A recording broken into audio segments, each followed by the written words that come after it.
What's going on, everybody? Welcome to Lunch with Biggie, a podcast about small business and creatives sharing their stories and hopefully inspiring you to do your own passion. Today, I want to talk to you guys about these three guys that I met, and ironically, the beauty of social media. I met these guys online because of the fact that they were following their passion. And as they continue to grow, they basically grew at everything from, and we'll be hearing more about them, but everything from their passion to a podcast to actually doing a business. What I'm talking about is every single person has a little fat kid inside of them. I know I do. My name's Biggie. And these guys definitely exemplify it. And they want you to have a cheat day every day. And that's my boys and my friends, Team Fat Kid. Thank you guys so much for coming on the show. And I really appreciate it. Thank you for having us. Dude, it is our pleasure. Of course. We've obviously had a good time with you in the past. Yeah, like on our podcast. But now, like, I'm super excited that you're launching your own podcast. And it gives us an opportunity to explore what you want to talk about. Yeah, and I definitely appreciate that. And one of the big things that I do also appreciate is the fact that you guys actually said you wanted to be my first guest. So I kind of thought it was only appropriate that you guys were my first guest for this one as well. So we're definitely happy about that.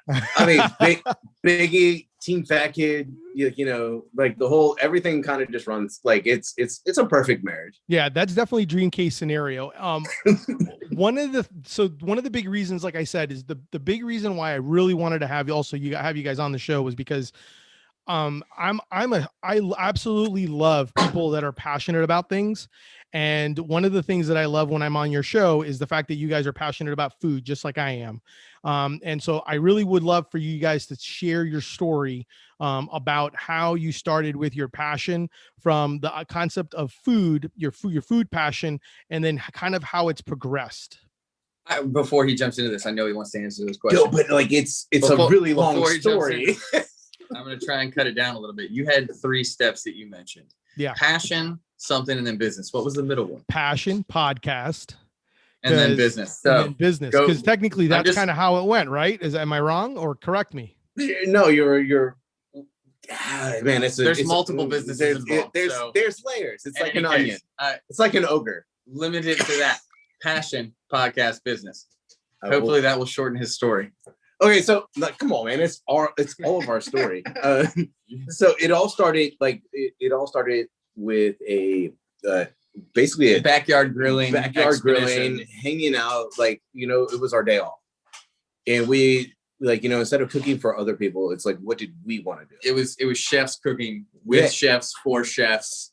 Let's see how far we can take something, and how far we can twist it, and how far we can push an envelope, and so. It began that way, but then, you know, like things take a long time to cook. And like, especially like, cause like we love smoking things and like putting them on a rotisserie or an asado spit or something along that line. And those take hours. And then it was actually Dooley. You can say hello, Dooley. You're allowed to speak. Hello. He's the one who said we should do a podcast because we would just hang out. He also said it was free. Yeah, he also did. Like to clarify that. Plead the fifth. And so like our podcast spun way out of control. Like we built a table and everything, but like it was just a bunch of guys hanging out, cooking food, like while we were waiting for things to happen. And we were sitting around a table laughing so much. It was like, Dewey's like, we should really record this because we think we're funny. So we assume everyone else thinks we're funny. The most said phrase that we always say is like, why is no one recording this? And then it's ironic that we record a lot, but it always happens. And then to hold on, just to clarify, because me being a horrible host, Team Fat Kid is comprised of 3 people. There's Jason. No, there's more than 3. Well, tell me Team Fat Kid. I mean, tell me, because you don't consider yourself part of Team Fat Kid, Biggie? Well, yeah, of course. I mean, you've been on our podcast at least twice. We're already past 3 members right there. There's 4 people at the table right now, but I would say that Team Fat Kid that went on TV was 3 people. The core group that has been together for a long time has been mainly comprised of 3 people. But again, it's a team. There's a lot of people involved here. There's people that slide in and slide out of the team. Like, you know, people that got real lives. Yeah. real jobs. Yeah, Because we running a food truck is not a real job. We usually hang out either on Sundays or Mondays. It used to be Sundays. Now it's more Team Fat Kid Monday. And how many people have Mondays off? You know, if you got a regular job, you can't be here all the time. So okay, but in our industry, Mondays are usually a day where everyone's off. So again, it's a team. It's growing. But the main members that cooked on the truck, especially in the show, yes, there were 3. It's myself, Jason, and Dooley. But you cannot leave out the butcher. He's at the table right now. Dennis, I said who cooked on the truck on the show. That's Dennis the butcher. Like he was always our butcher, and then he just like incorporated. Yeah, like he was absorbed him. He was like, "Hey man, I want to come on the podcast and like come hang out and cook food." And then now he's like a couch. Like he moved in and like you put him there and he never left. And like and it's good that we have him because we forget everything. Yeah, he keeps track of all of our stats and he can remember all that. And like we're like, what like he can remember what we did 3 years ago. That's crazy. All right, so passion, which led to the podcast. Now, there's one thing that you're right. I didn't include it, which you brought it up, Alex. So I want you to kind of touch on that as well, because that's actually, I was following you guys when you guys were doing social media and then doing your podcast. But then you guys basically, a great opportunity showed up, which was what? So we started a food truck. Well, he's talking about the Great Food Truck Race. I'll go either way. Yeah. So let's start there. Like, so we went on the Food Network's The Great Food Truck Race, and it was the 3 of us, Dooley, Alex, and myself. And we had a great experience with that. It was something that we wanted to do. And it was like, I guess like happenstance that we were selected to go and have that experience and like learn what it's like to operate a food truck. I'll put that in quotes because there's a lot more that involved into it. Like when you're not doing it for TV, and there's a lot less like involved. Like if you take the TV aspect out of it, I could only imagine the labor on a TV show. Yeah, if you were paying to anyway. But so like once we did that show, when we came back, we knew that was like this is what we're gonna do now. Like we did the show. And you're like, all right, how do we figure this out to launch this business and to make it a reality? And a lot of it came from like people watching like our videos like on Facebook, Instagram, YouTube, and stuff like that. And like, oh, where can I get this? And like, oh, we don't have a storefront, and like that was kind of like our drive to launch the food truck. Like now all the things you see us do, like the crazy, like obviously, we're not going to make you a meat cake on a food truck. Yeah, but if you call us, no, I'll take that back. We'll make it happen. It's just gonna be expensive. We cater. So just to give some background, because obviously, like you said, you're all chefs. So was it one of those things where you guys all worked different places and then just kind of said, you know what, I'm gonna quit what I'm doing to actually pursue this? Like, I mean, that's a huge huge.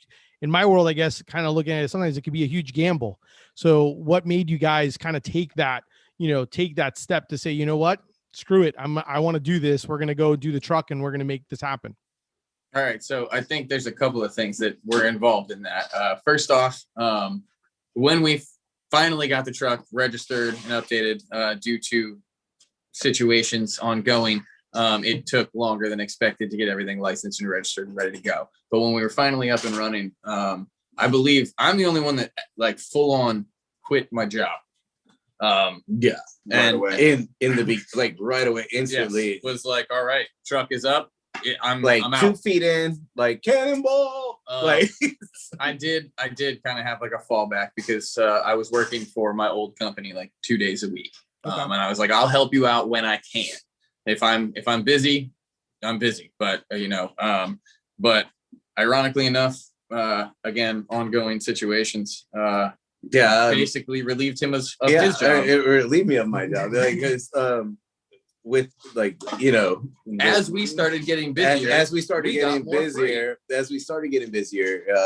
I was a food and beverage director. And there's no real, like, like I worked in a huge There's no banquet 200-person facility. banquets going on. You know, so it was they let me go, and that's when I was like, well, it kind of worked out. Well, Alex, guess what? We're gonna book the hell out of this truck because now we both need money.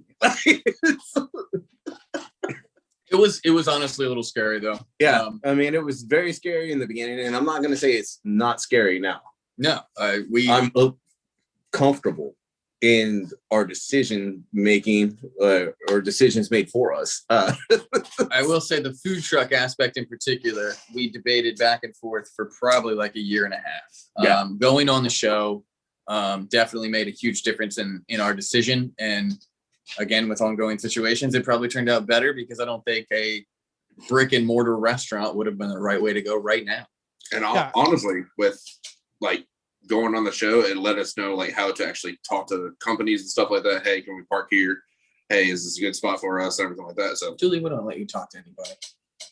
I'm saying y'all Stay on the truck, Julie. I'll just stay on my board, whatever. Who are you gonna eliminate? We're gonna eliminate Dooley.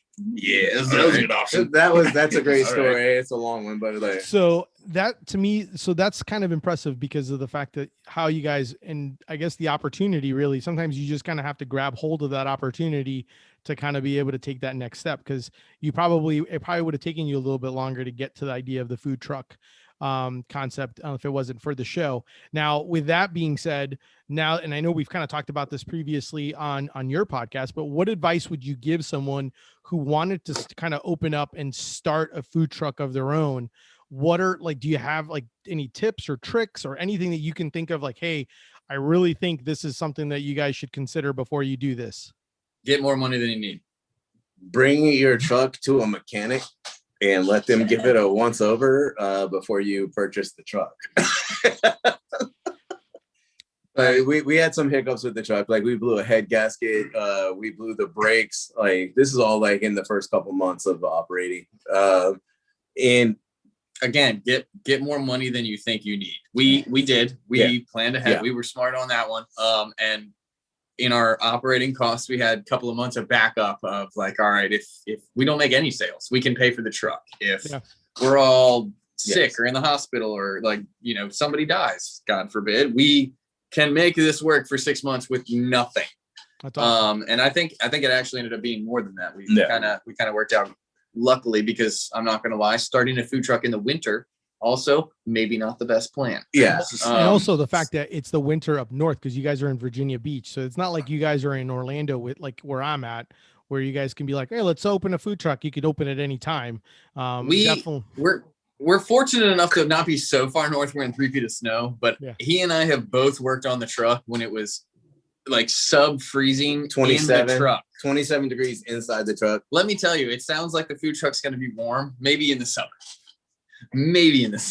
Nah, bro. It like 27 degrees at like 8 o'clock. You feel every bit of that. 8 o'clock in the morning, standing on a metal floor. Like your body will tell you that you've made horrible decisions. Okay, so but to wrap up, because again we're gonna get distracted. To wrap up, get more money than you need. Body warmers. It's gonna take way more time than you expect. Wait.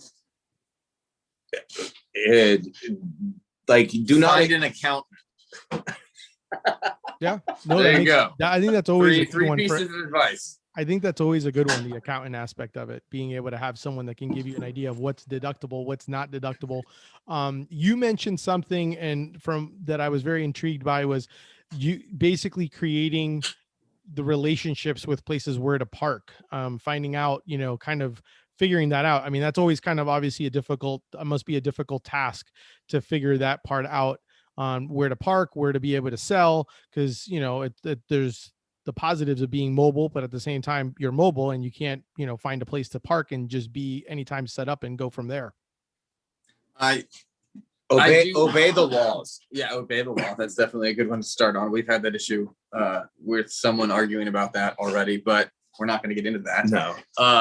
I will say being on the show gave us a different outlook at how to book locations. Almost every food truck in the area has kind of stuck to a standard. They do catering, they do schools, like large public facilities, not just the limited schools, hospitals, things like that as well, or they do breweries.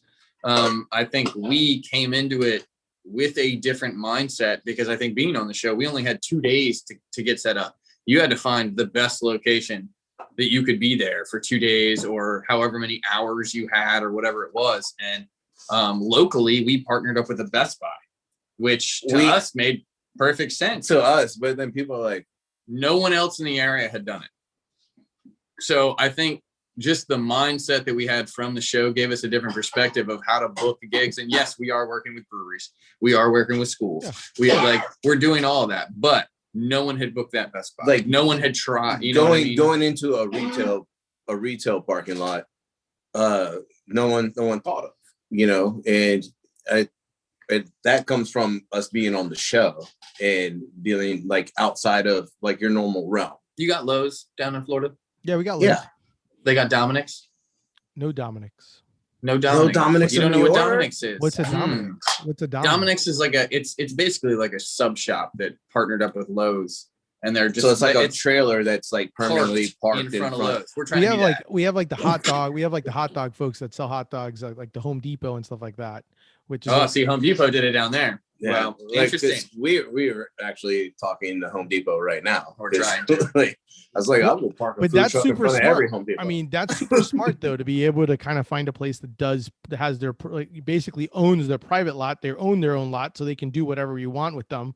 And to be able to kind of go that route. So that's something that's super smart. And I think it's so important to be able to kind of think a little bit different than what else everyone else is doing when you're starting something. Like how can you be different? How can you stand out? I think, and that's something that I think is so important to be able to look at. So yeah, that's awesome. I will say one thing in every aspect is you definitely mentioned that we turned this from a passion to a podcast to a business.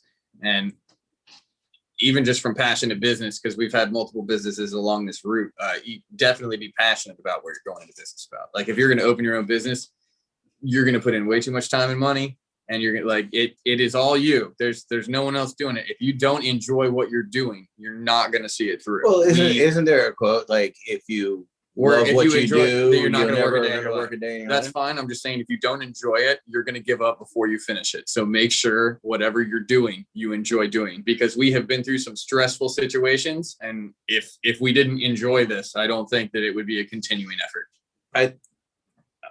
When we operate the truck,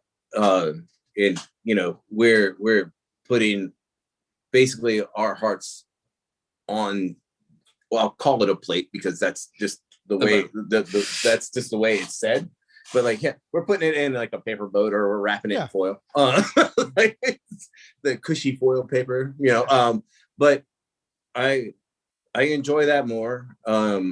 Maybe it's because I'm doing it for myself. Oh, it's for us. It's like, as opposed to like, I've been in the corporate world for a long time, and like, you go through the motions. Yeah, you take pride in what you do, but I think I enjoy it more now than I ever have.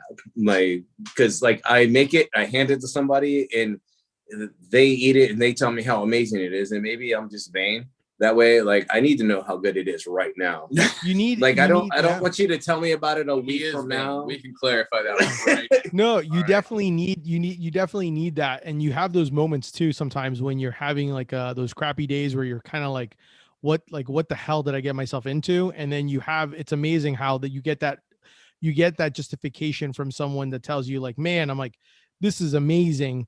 And then you're like, yeah, like I needed that. Like I needed to hear that.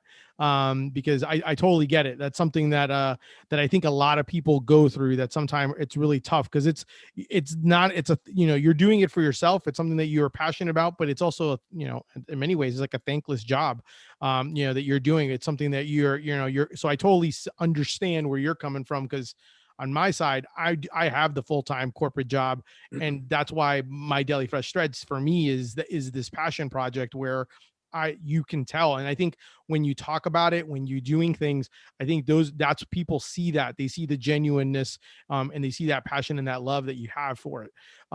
With that being said, based on passion and love, I'm kind of curious on how you guys come up with your menu items. And because I know one of them, obviously, playing around, I mean, obviously playing around with playing with your food, quote unquote, has led to menu items, like the 40, 30, 30.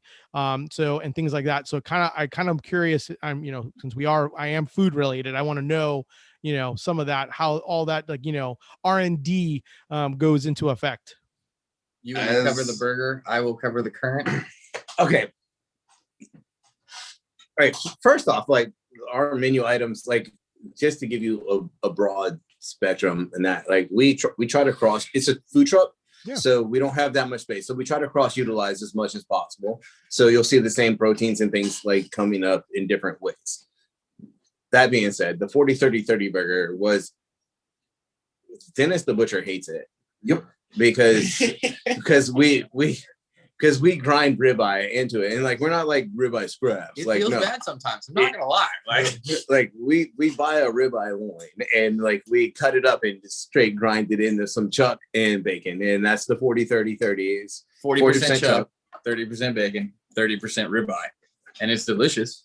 But it does feel a little wrong sometimes when you're just grinding up a ribeye, like, and when you're grinding up like 7 pounds of bacon, like, you're just like shoving it through a grinder. You're like, oh, man, bacon is delicious, and like it almost feels wrong. Like that it's like, oh man. We had a burger day though. We did, which was we went through styles of cooking. We went through, like, is it charbroiled? Is it flat top? Is it saute pan? Is it baked? Ground is it fried? Like, we ground a bunch of meats. We did. We did, and then we cooked it we smoked it. Yep. We cooked it a bunch of different ways, and we decided that, and we all knew going in that the flat top was the way to go with a burger. Like, I mean, a charbroiled burger is good. BK. I think the amount of fat in our burger requires. It was, well, the amount of fat in our burger was setting the grill on fire. Yeah, I was gonna say I would. It's delicious. Yeah, about plain broiled. I will say though, like, after playing around with food again every Sunday or Monday, we get together. We've been doing this for a long time, but once we actually got the truck, it definitely became much more of like a, hey, we'd be at the store and we have this whole rule of like, if you stare at something for more than 5 to 7 seconds, just put it in the cart. And that's really how Team Fat Kid like started. Was like, what are you looking at? It doesn't matter. Just put it in the cart. Like, we're gonna try. You thought about it long enough that you stopped. Put it in the cart. Let's see what it is. The truck basically went the same way. We had like a couple of ideas in mind, and then we'd be walking through the store, and it would just be like, "You want to try that?" Well, you want to talk about the Philly? I was just thinking about there was never supposed to be a Philly on the truck. Think about the evolution of the Little Debbie. Well, that's a great one right there. We started deep fried desserts. Deep fried Little Debbie's was one of our desserts, and we had like 3 in mind that we were thinking of deep frying. And one of the original 3 didn't work out in the original fashion. We have since fixed the problem, blah, blah, blah. Not getting into the details, that's long. But the Little Debbie, we started out with 3, and now we have figured out like we can deep fry like 8 versions of the daily Little Debbie. And it's amazing how many of those deep fried little delicious Debbies we go through. But the evolution started with, well, let's try one. And that one worked out. And then it was like, well, they're Biggie, just trust us. Make some funnel cake mix. Okay. Take a oatmeal cream pie, a Little Debbie oatmeal cream pie, and deep fry it with caramel sauce. Dip it in there, throw it in a deep fryer. Then a little cinnamon sugar and caramel. It's the best thing in the world. Oh, dude. just it's not a sandwich. I mean, does that count as a sandwich? It's got breading around cream it. Cream sandwich. It's a cream cookie. But oatmeal cream pie. But have you ever done, so I want you to try, and I know we've kind of talked about this, but putting it in an egg roll. We have talked about it. We haven't gotten there yet. Because like right now, like we're still new, and we're still trying to be proficient at what we're doing. See, most of the time it's really what do we have on the truck. Like Jason wrapped some things in flat topped cheese, so like he made like the cheese crust. I saw that, and then like wrapped a couple sandwiches in cheese and crust, rolled, like the Philly rolled in cheese. Yeah. So we've played around with that, but unfortunately, like if you don't eat it immediately, it's just not the same. And trying to mess good. I was going to say I'm assuming then it's also what makes it difficult is that as you're creating these things, as awesome as they are, you also need to make sure that they're done in a way where they're quick enough and proficient enough for you to be able to serve it. We have to be Yes. able to produce it. It has to hold up long enough. Like if again, a lot of our stuff is to go. If somebody takes it home and eats it 15 minutes later, that outside cheese is just kind of greasy and gross, to be honest. Yeah. If you eat it immediately, it is amazing. If you do not, it is not. And I mean, trust me, I wish I could wrap everything in cheese. But I mean, our flat top's just not big enough to do that. And like, we don't have enough people to do it. Like, it's just the logistics aren't there yet, and we're working on it. So out of curiosity, since we're talking, since we're kind of talking during the time of a lunch, was there a go-to lunch that you guys had, that you guys would have as a kid, or what's your go-to lunch now, now that you have a truck? Oh man, like when I was a kid, it was always the PB&J go-to lunch, like PB&J with the redneck lettuce. You got to throw like the Lay's potato chips on it. You redneck lettuce? Yeah. I like that. That's way better. That's way better than my version. I usually call that like a crunch factor is what I call that. But I like the redneck lettuce better. I like that. That's good. Redneck lettuce. I don't know. I see a t-shirt coming. I see something. I definitely see a sandwich or something coming with redneck lettuce instead of me calling it chips inside, because that's way better. I don't know if I had a go-to growing up, and on the truck, I think most of our lunches and or dinners, whatever time we're cooking is whatever we're experimenting on. Yeah, that is definitely like hey, let's try this. We'll cut it in half, see what happens. So there's no go-to. The go-to is the experiment. Just what are we fucking with today? No, that makes sense. I guess one of the big things for me was one of the reasons why when I started Deli Fresh Threads, because I mean, I love making sandwiches, but I didn't want to open a restaurant by myself or anything like that, was my joke always is, well, my leftovers are my shirts, so they never go bad. How do you guys handle that whole aspect of, and I know you guys sell, you guys are constantly now selling on the daily, but how do you guys handle all that? Because trying to figure out, because I'm also seeing a lot of small businesses that are doing food, that they actually don't bring enough. So then it's kind of like that struggle, right? I mean, it's that balance that you guys got to figure out of like, what's enough material to be able to make profit, since you have like a great crowd, and then not having enough where you're kind of like, oh crap, I just lost out. I could have been selling for another 2 hours. How do you handle that? It happens both ways. Yes, we've had to go both ways. Fortunately, running out of food's only happened twice. Well, okay. Running out of everything. Running out of shit. Anyway, but what do you got? I got 4 chickens left. I'll take 4 chickens. Literally, you could say twice in the same night. We refilled and then ran out again. Either way, there is definitely a, how much do we bring factor. We're fortunate enough to live in a town that has a depot for restaurants. And that way we don't have to do as bulk orders, I guess you would say. Like, we don't have to buy cases of ground beef. We can buy a 10-pound log at a time. We don't have to buy necessarily like restaurant quantities, but we get restaurant pricing, I guess. We get restaurant products, but we're able to break it down into smaller portions. I mean, Restaurant Depot. I mean, not a sponsor. Should be. But we're fortunate to live close to we're there almost every day. Yeah. I can imagine that. They know who we are. It does make it a lot easier to operate when you can buy smaller quantities and really work off what you need, instead of having to worry about, like, I'm going to buy this 80-pound case. What do I do with 60 pounds for the next week or two? Yeah. And I mean, we do have storage, but again, you don't really want to use that storage. Like, the whole point is to be going through it quickly and continuously. Keep it fresh. Yeah. Exactly. So keep it deli fresh. Deli fresh. Yeah. I like that. That's good. You got me. Now you took my thought out of my head. So that's really interesting to be able to kind of go that route and be able to do that.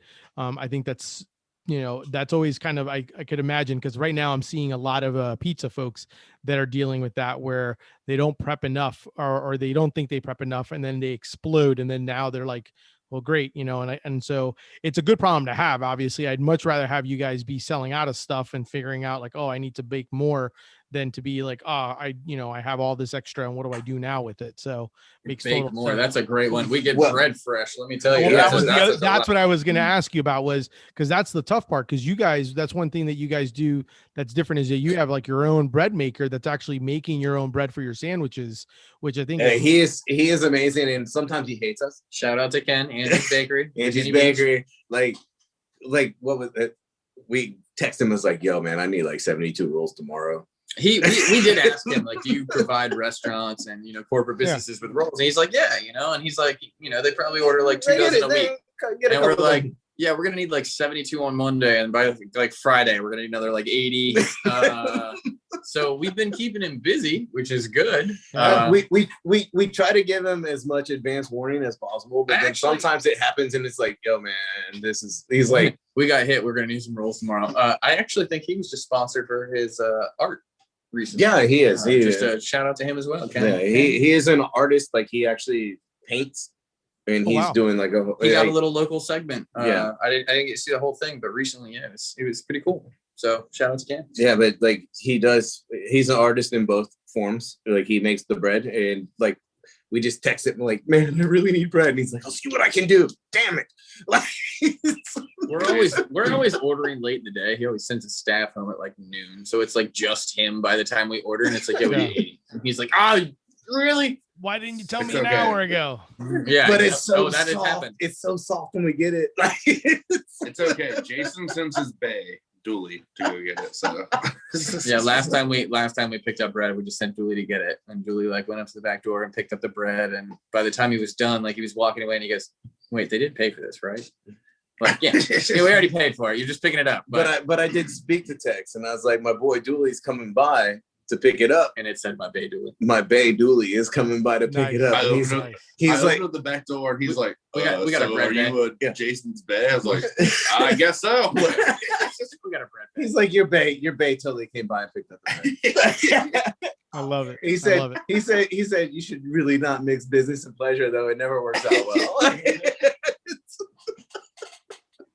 So we're getting close to my my lunch break being over. So I want you guys to have a moment to be able to tell everyone, where can they find you, where can they follow you, and at the same time, obviously, if they're in Virginia, where can they eat your food? Oh, right. Jesus. Do we just do it? All right. Do you want me, Jason, I think just the food truck. Just the food truck? Jason, I mean, give them the whole spiel. Whole spiel. Whole We're spiel. gonna We're make gonna this go quick. quick. Don't worry. We're Give gonna it make this quick. Whole thing. You can find Team Fat Kid on Facebook at Team Fat Kid. on Instagram at Team Fat Kid Nation. on Twitter At Team Fat Kid 1. on YouTube. Team Fat Kid. And of course, you can find us online at www.teamfatkidnation.com for all of your knife and apparel needs. You can find the food truck on Facebook. Team Fat Kid Food Truck. On Instagram. Team Fat Kid Food Truck. On Twitter. At Fat_truck. And you can call us At 757-427-1586. Oh, we're supposed to like. Yeah. You're used to like ending the whole segment. Yeah, that was That's pretty suave, guys. That's still pretty there's suave. usually a couple more after that with the whole sign off, but we're just not there yet. Yeah, we were like, this is your sign off. Yeah, this is my sign off. This is actually my first sign off. So it's kind of crazy. But no, I really appreciate you guys. Thank you so much for taking the time for letting me do this with you guys. I definitely hope to have your lunch with us, man. For sure, man. I definitely want to be able to have do this again, and maybe we can talk about some other topics as things come up. But that's definitely our show for today. Want to thank Team Fat Kid for definitely spending their time with me and my lunch with me. Definitely go check them out. You'll see all the information on all the details on there on all the show notes. You'll be able to make sure to go follow them. If you like the show, definitely come and check it out. Give it a follow. And of course, if you want to support me, check out delifreshthreads.com and definitely pick up a shirt or buy a sticker. Thank you guys so much. And don't forget, keep eating sandwiches and follow your passion. Talk to you guys later.